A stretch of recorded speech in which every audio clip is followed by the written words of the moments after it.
नमस्ते दोस्तों, कैसे हैं आप सभी। स्वागत है आप सभी का आपके अपने चैनल हिंदी यात्रा में। हम अपने दैनिक जीवन में अपने मन के विचार एक दूसरे तक कैसे पहुंचाते हैं। घर, परिवार, पार्क, स्कूल, बाजार, दुकान, हर जगह एक व्यक्ति को अपने मन के विचार दूसरे तक पहुंचाने पड़ते हैं, तभी वो हमारी बात को समझ पाता है। तो क्या आप उस साधन का नाम बता सकते हैं जिसके द्वारा हम अपने मन के विचार दूसरों तक पहुंचाते हैं? बिल्कुल सही पहचाना आपने, वो माध्यम है भाषा।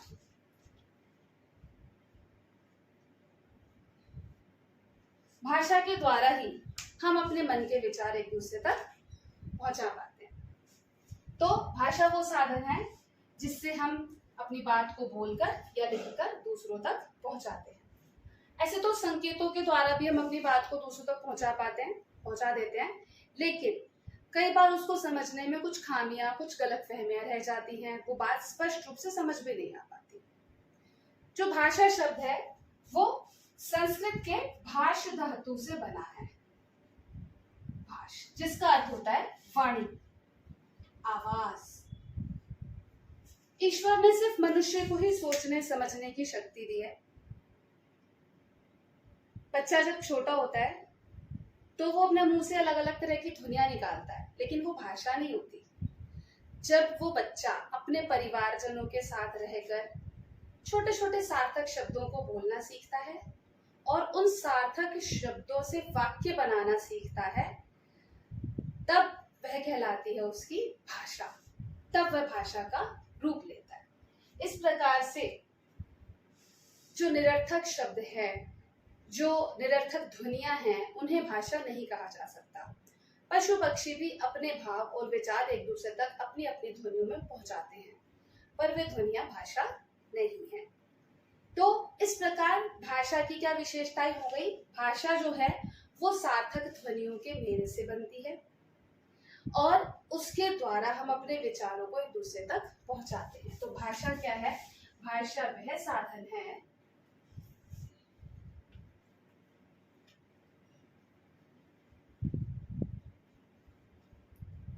जिसके द्वारा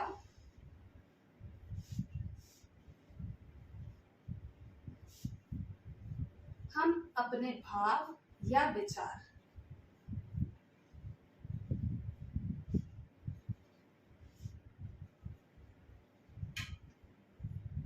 एक दूसरे तक पहुंचाते हैं। वह साधन है भाषा।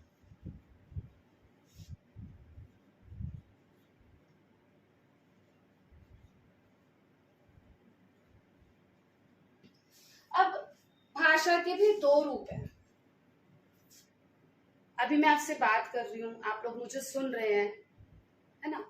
घर पे आपको अपनी मम्मी से कुछ बात करनी है तो आप बोलकर उनसे अपनी बात कह रहे हैं, मम्मी सुन रही हैं।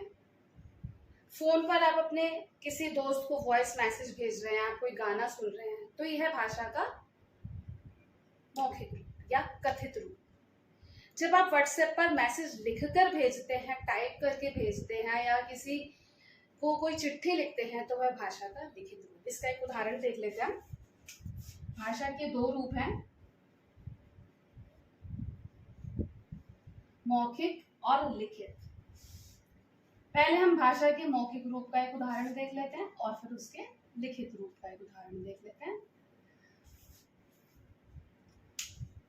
विद्यालय में अध्यापिका जी ने बच्चों को बताया कि हम लोग घूमने के लिए गोवा जाएंगे। घर जाकर मनीषा नाम की एक बच्ची ने ये बात अपने माता पिता को बताई कि इस बार हमें विद्यालय से पिकनिक के लिए गोवा जाना है। माता पिता ने उसकी बात सुनी और उसको जाने की अनुमति दे दी। तो बच्चों और स्टूडेंट्स, अध्यापिका और विद्यार्थियों के बीच में जो वार्तालाप हुआ और मनीषा और उसके माता पिता के जो बीच वार्तालाप हुआ, वो है मौखिक भाषा। अध्यापिका ने बोलकर छात्रों को, विद्यार्थियों को अपनी बात बताई कि इस बार हम यहाँ घूमने के लिए जाएंगे। बच्चों ने, मनीषा ने और भी दूसरे बच्चों ने घर जाकर ये बात बोलकर अपने माता पिता को बताई। उन्होंने सुनी। उन बच्चों को घूमने के लिए कुछ ने परमिशन दी होगी, कुछ ने नहीं दी होगी। तो ये कहलाया भाषा का मौखिक रूप। जब ये बच्चे घूमकर वापस आ गए गोवा से, तो अध्यापिका जी ने बच्चों को बोला कि आपने गोवा ट्रिप पर, गोवा की पिकनिक पर जो जो चीजें आपने देखी, जो जो चीजें आपने अनुभव किया, आपने जो अनुभव प्राप्त किए, आप उन अनुभवों को अपनी कॉपी में लिख कर लाएंगे। तो मनीषा ने अपने पिकनिक के सारे अनुभव उस कॉपी में लिखे, अध्यापिका ने पढ़कर उनका मूल्यांकन किया। तो यहाँ पर बच्चों ने लिखा, अध्यापिका ने पढ़ा, उनको मूल्यांकित किया, उनका एनालिसिस किया, उनको चेक किया। तो यह है भाषा का लिखित रूप। तो इस प्रकार भाषा के दो रूप है, मौखिक और लिखित।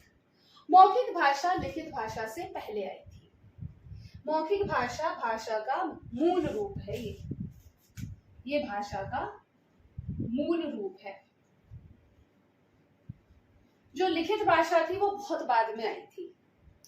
और लिखित भाषा का ये फायदा है कि हम अपने ज्ञान को, या हमारी पिछली पीढ़ियां, हमारे पूर्वज अपने संचित ज्ञान को हमारे लिए सुरक्षित रूप में छोड़कर गए हैं, और हम लोग भी अपने ज्ञान को, हमारे समाज में जितने भी बुद्धिजीवी वर्ग हैं वो सभी अपने ज्ञान को संजोकर आगे वाली पीढ़ियों के लिए संरक्षित रख सकते हैं।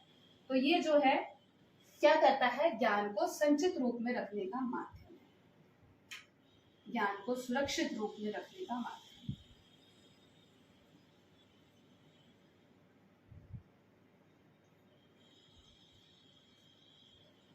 आगे वाली पीढ़ियों तक पहुंचाने के लिए।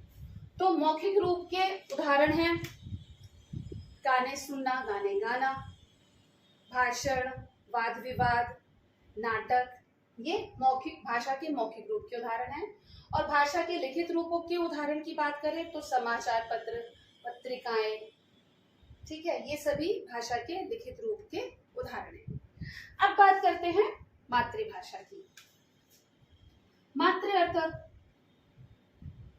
मातृ का अर्थ होता है माँ, और मातृभाषा का अर्थ हो गया माँ द्वारा सीखी गई भाषा।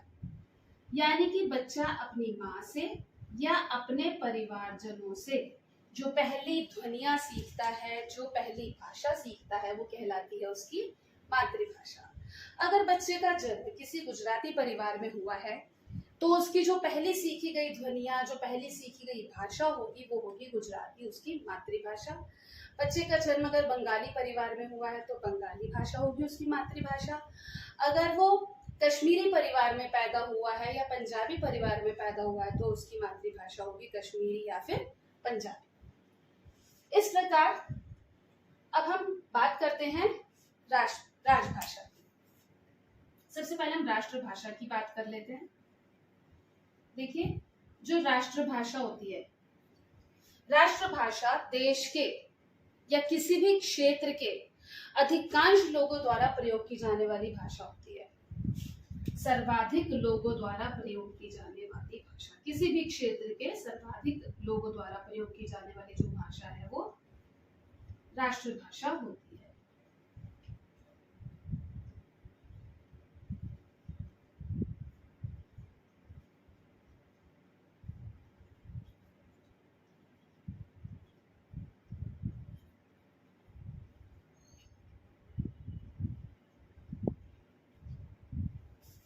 किसी भी क्षेत्र के सबसे ज्यादा लोगों द्वारा जो भाषा प्रयोग की जाती है वह कहलाती है राष्ट्रभाषा।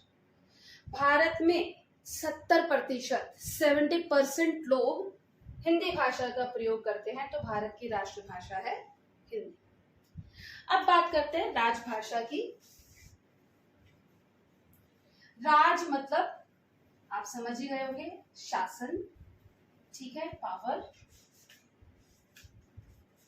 राजभाषा यानी कि जिसका प्रयोग राज यानी कि सरकारी कामों के लिए किया जाता है, वह भाषा कहलाती है राजभाषा। भारत की दो राजभाषाएं हैं, हिंदी और अंग्रेजी।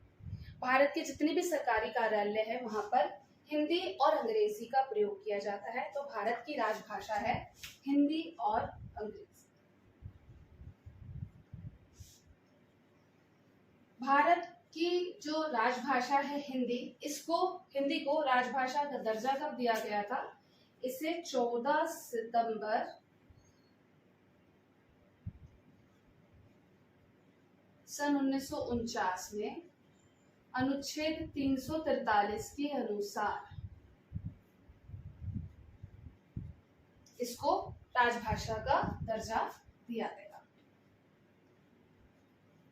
यहाँ पर अंग्रेजी और हिंदी भारत की राजभाषाएं हैं और हिंदी को 14 सितंबर 1949 को अनुच्छेद 343 के अनुसार राजभाषा का दर्जा दिया गया। इसीलिए हर साल 14 सितंबर को हम हमारा हिंदी दिवस, हमारा राष्ट्रभाषा दिवस हम मनाते हैं। तो राष्ट्रभाषा और राजभाषा में कंफ्यूज ना हो, परेशान उलझे नहीं इसके बीच में। राष्ट्रभाषा जो होती है वो किसी भी क्षेत्र के ज्यादातर लोगों द्वारा यूज की जाने वाली भाषा होती है, प्रयोग की जाने वाली भाषा होती है। तो भारत के 70% लोग हिंदी भाषा का प्रयोग करते हैं, तो भारत की राष्ट्रभाषा हिंदी है। राजभाषा वो भाषा होती है जिसका प्रयोग राजकाज यानी कि सरकारी कामों के लिए प्रयोग किया जाता है। जितने भी सरकारी काम है उनके लिए प्रयोग किया जाता है। तो भारत की जो राजभाषा है वो हिंदी और इंग्लिश दोनों है। 14 सितंबर 1949 343 अनुच्छेद के अनुसार हिंदी को भारत की राजभाषा घोषित किया गया था। अब बात करते हैं संपर्क भाषा।